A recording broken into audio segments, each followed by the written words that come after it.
Hello everyone, good morning. আশা করি সকলেই খুব ভালো আছেন আর আমিও খুব ভালো আছি। তাই গুপ্তাস গ্যালারি থেকে সকাল সকাল আবার নতুন একটা ব্লগ নিয়ে চলে এসেছি আপনাদের কাছে। সারা রাত তো বেশ সুন্দর একটা অভিজ্ঞতা হলো, সুন্দরভাবে কাটলো। তো সকাল সকাল এখন তিনজন ঘুম থেকে উঠে বসে আছি, দেখতে দেখতে প্রায় 8টা বেজে গেছে। ঘুম পাচ্ছে, ওঠার পরে ঘুম পাচ্ছে এদের। ভাই আমার মুখে মনে হচ্ছে যত আলো সব চলে এসছে, দৈবিক শক্তি ভর করেছে তোমার উপর। ভাই বটে, রোদটা যা পড়ছে কিন্তু ভালো লাগছে বেশ রোদটা। এটা এভাবে ঘুরবে না। আমরা এমন একটা সময় বেড়াতে এসেছি, মেন শীতের যে সময়টা হয় সেই সময়ে। ভেবেছিলাম প্রচণ্ড কুয়াশাচ্ছন্ন একটা আবহাওয়া হবে, যাই হোক উপরবেলা আমাদের সাথ দিয়ে দিয়েছে। ওয়েদারটা আজকে সকাল সকাল রোদ ঝলমলে একটা আবহাওয়া দেখে বেশ ভালো লাগছে। এই ওয়েদারটাই চেয়েছিলাম, লাকিলি এটাই আমরা পেয়ে গেছি। সকাল সকাল চায়ের বাগান মস্ত বসে স্ক্যাম আমাদের সাথে করতে চলেছে। এখান থেকে আবার চায়ের বাগান শুরু।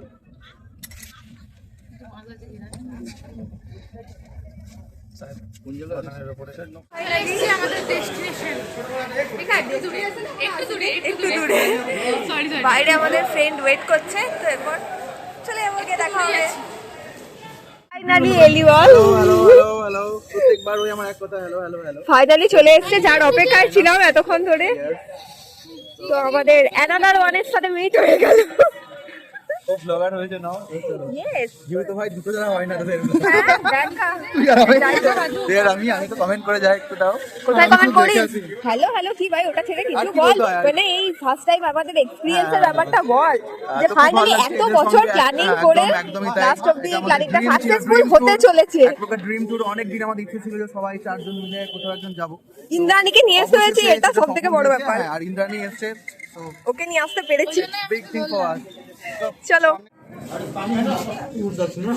এরা কোনো খাবার দেয়নি, হাঁ করে বসে আছে খাবারের জন্য।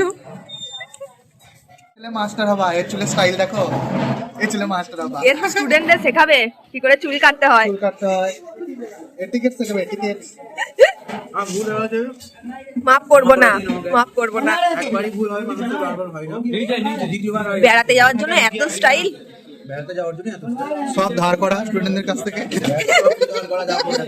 এটা সত্যি কথা, স্টুডেন্ট থেকে ধার করা অনেক কিছুই আছে, সেগুলো আপনার পরবর্তীকালে দেখতে হবে। ওটা ছিঁড়তে পারছে না, ওটা ছিঁড়তে পারছে না। বলছি না একবার ছিঁড়েতে কি করে দেখাতে, তুই একটু আগে দেখালি। ওরে বাবা, একটা ওরে বাবা, একটা করোনা চারজন মিলে ছিঁড়ছে, তিনজন মিলে। আমরা চারজন বেড়াতে যাচ্ছি আর চারজনের ব্যাগ। বেড়াতে আমরাই যাচ্ছি না, তোদের তো কিছু নেই, যত জিনিস আমাদেরই আছে।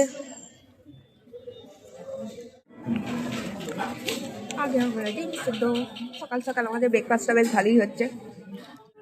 বাসে বসে পড়েছি আমরা। চলো, টিকিট কাটা হয়ে গেছে। ইন্দ্রাণী টাকা রে।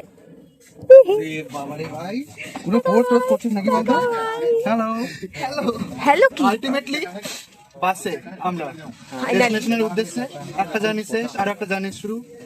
এবার অ্যাকচুয়াল আসলে এখন অব্দি সমতলে যাচ্ছিলাম, এবার একটু পাহাড়ের মধ্যে আছি। না থাক, আমি কিছু বলতে পারি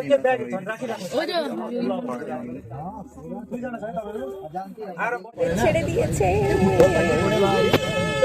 কি মজা হচ্ছে, ভাই কি মজা হচ্ছে। তাই বলো, আমি মানুষ কাউকে দেখাচ্ছি তার সাথে কত খারাপ লাগে দেখতে হয় আমাকে। তুই খারাপই তো, তুই ভালো পাবি। বেশ অনেকক্ষণই হলো আমাদের বাস ছেড়ে দিয়েছে। এরপরেই রাস্তার দুপাশে গাছপালা আর ওই যে দূরে পাহাড়, পাহাড় দেখলেই তো মনটা ভালো হয়ে যায়। তারপর চারপাশের এরকম পরিবেশ দেখলে কার না মন ভালো হবে। তারপর এরকম রোদ ঝলমলে আবহাওয়া, সব মিলিয়ে মনটা একেবারে আনন্দে ভরে যাচ্ছে। যাই হোক, কিছুক্ষণের জন্য আমরা একটু দাঁড়ালাম এখানে, মিনিট 10-15 ব্রেক। সকলে একটু ওয়াশরুম গেল, তারপরেই আবার আমাদের বাস ছেড়ে দিয়েছে। এদিকে ইন্দু ঘুমিয়ে গেছে আর আমি তো ওর সাথে ফাজলামি করছি এসব উল্টোপাল্টা ভিডিও করে। এত হাসি ঠাট্টা আনন্দের মাঝে দুপাশে পাহাড় আর নদীর পাশ দিয়ে যেতে যেতে এখন একটা কবিতা বলতে ইচ্ছে করছে। তো খুব পরিচিত একটা কবিতা আবৃত্তি করছি, সুনীল গঙ্গোপাধ্যায়ের পাহাড় চূড়ায়। তবে প্রথমেই বলে রাখি, ভুল ত্রুটি মাপ করবেন। এবার শুরু করি। অনেক দিন থেকেই আমার একটি পাহাড় কেনার শখ, কিন্তু পাহাড় কে বিক্রি করে তা জানি না। যদি তার দেখা পেতাম দামের জন্য আটকাতো না। আমার নিজস্ব একটা নদী আছে, সেটা দিয়ে দিতাম পাহাড়টার বদলে। কে না জানে পাহাড়ের চেয়ে নদীর দামই বেশি।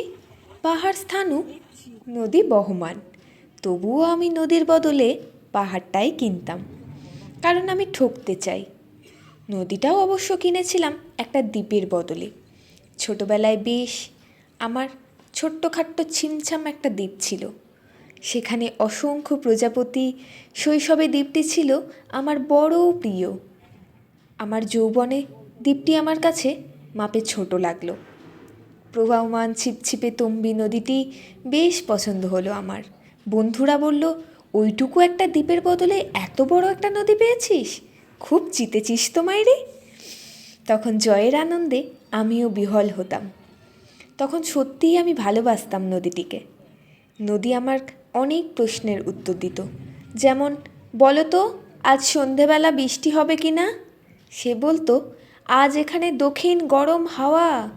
শুধু একটা ছোট্ট দ্বীপের বৃষ্টি, সে কি প্রবল বৃষ্টি, যেন একটা উৎসব।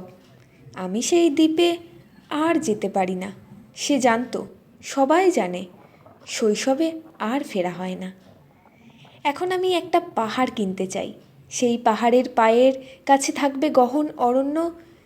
আমি সেই অরণ্য পার হয়ে যাব, তারপর শুধু রুক্ষ কঠিন পাহাড়। একেবারে চূড়ায়, মাথার খুব কাছে আকাশ, নিচে বিপুলা পৃথিবী, চরাচরে তীব্র নির্জনতা। আমার কণ্ঠস্বর সেখানে কেউ শুনতে পাবে না। আমি ঈশ্বর মানি না, তিনি আমার মাথার কাছে ঝুঁকে দাঁড়াবেন না। আমি শুধু 10 দিককে উদ্দেশ্য করে বলবো, প্রত্যেক মানুষই অহংকারী। এখানে আমি একা, এখানে আমার কোনো অহংকার নেই। এখানে জয়ী হবার বদলে ক্ষমা চাইতে ভালো লাগে। হে 10 দিক, আমি কোনো দোষ করিনি, আমাকে ক্ষমা করো।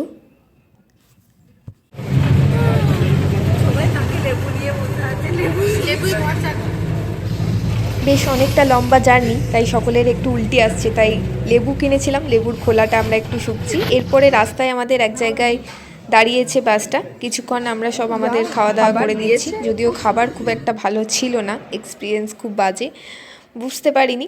তো যাই হোক, এদিকের ভিউটা বেশ সুন্দর, এখানে দাঁড়িয়ে চারপাশের একটু ভিউটা একটু ক্যাপচার করছিলাম।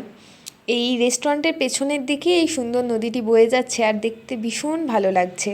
তো সমস্ত কিছু হয়ে যাওয়ার পরে আমরা বাসে উঠে পড়েছি এবং বাস আমাদের ছেড়ে দিয়েছে। তো আমরা এখন রওনা দিয়েছি আমাদের ডেস্টিনেশনের উদ্দেশ্যে। প্রথমেই আমরা গ্যাংটকে পৌঁছাবো। তো চারপাশের এই দৃশ্য দেখতে দেখতে যেতে সত্যি ভীষণ ভালো লাগছে। আমরা প্রায় সিকিমের যে মেন গেট তার কাছাকাছি চলেই এসেছি। তো এখানে একটু দাঁড়িয়েছি, এই তো দেখতেই পাচ্ছেন সিকিমের মেন এন্ট্রি গেটটা। তো এটা দেখে মনটা তো আরও আনন্দে খুশি হয়ে গেল।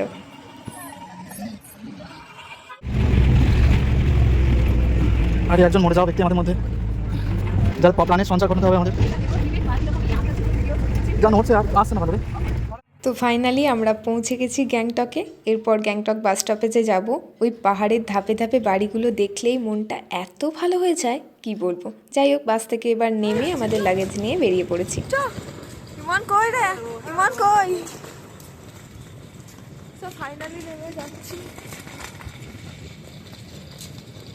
তো বাস স্ট্যান্ড থেকে বেরিয়েই রাস্তার এক ধারে আমাদের লাগেজগুলো রেখে ইন্দ্রাণী আর ওয়াসিমকে বললাম ওদেরকে একটু দাঁড়াতে, আমরা তাহলে হোটেলগুলো দেখে আসবো।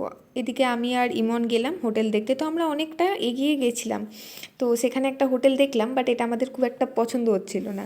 তো ওদিক থেকে তখন ইন্দ্রাণী আর ওয়াসিম আমাদের ফোন করলো যে ওরা নাকি একটা হোটেল দেখেছে।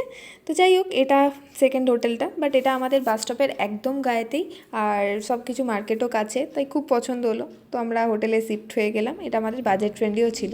আর হোটেল থেকে আমাদের বাইরের ভিউটা এত সুন্দর, চিন্তার বাইরে। দেখতেই পাচ্ছেন ওই যে দূরে কাঞ্চনজঙ্ঘা দেখা যাচ্ছে, আর এত ভালো লাগছে, মানে ভাষায় প্রকাশ করার মতো নয়। যাই হোক, চলুন এরপর আমরা ফ্রেশ ট্রেশ হয়ে নিই, আবার সন্ধ্যেবেলায় যখন বেরোবো নতুন একটা ভ্লগ নিয়ে আপনাদের কাছে আসবো। তো আজকের মতো আমার ভিডিওটা আমি এখানেই শেষ করছি। তো যদি আপনাদের আমার এই ভ্লগটি ভালো লেগে থাকে তো অবশ্যই একটি লাইক কমেন্ট শেয়ার করে দেবেন। আর যদি আপনারা আমার চ্যানেলে নতুন হয়ে থাকেন তো চ্যানেলটা অবশ্যই সাবস্ক্রাইব করে দেবেন। আর আমার ফেসবুক পেজ গুপ্তাস গ্যালারিকে ফলো করতে একদম ভুলবেন না। সকলে ভালো থাকবেন, সুস্থ থাকবেন। আর এই পড়ন্ত বিকেলের সাথে আপনাদেরকেও জানাই এই মুহূর্তের জন্য টাটা বাই বাই।